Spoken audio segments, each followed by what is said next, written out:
बिस्मिल्लाहिर्रहमानिर्रहीम। हम काबा के चारों ओर 7 बार चक्कर क्यों लगाते हैं? और हम सफ़ा और मरवा के बीच 7 बार क्यों दौड़ते हैं?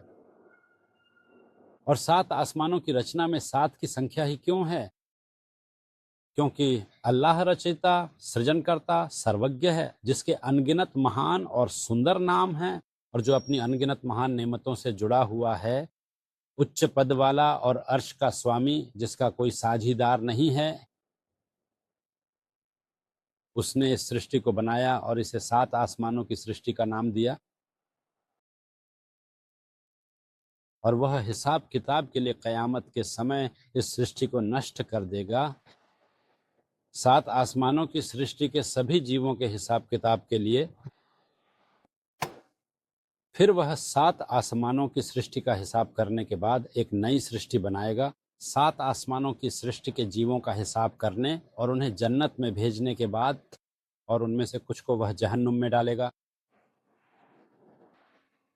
अल्लाह 8 आसमानों की सृष्टि करेगा, जो अल्लाह के उस कथन की पुष्टि है कि वह जो चाहता है वही करता है, और उसके कोनों पर फरिश्ते होंगे। और उस दिन 8 फरिश्ते आपके रब के अर्श को अपने ऊपर उठाए होंगे। इसका अर्थ है कि अल्लाह सुब्हानहू व ताला 7 आसमानों की सृष्टि को नष्ट करने के बाद फरिश्तों का हिसाब करेगा।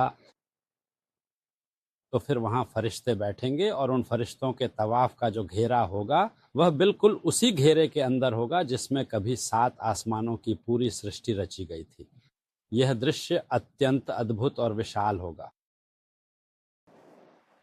और यहाँ उठाने शब्द का अर्थ है कि अल्लाह सुब्हानहू व ताला की एक रणनीतिक योजना का कार्यान्वयन है। अल्लाह अल्लाह।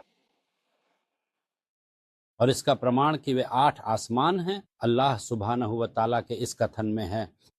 और उस दिन 8 फरिश्ते आपके रब के अर्श को अपने ऊपर उठाए होंगे।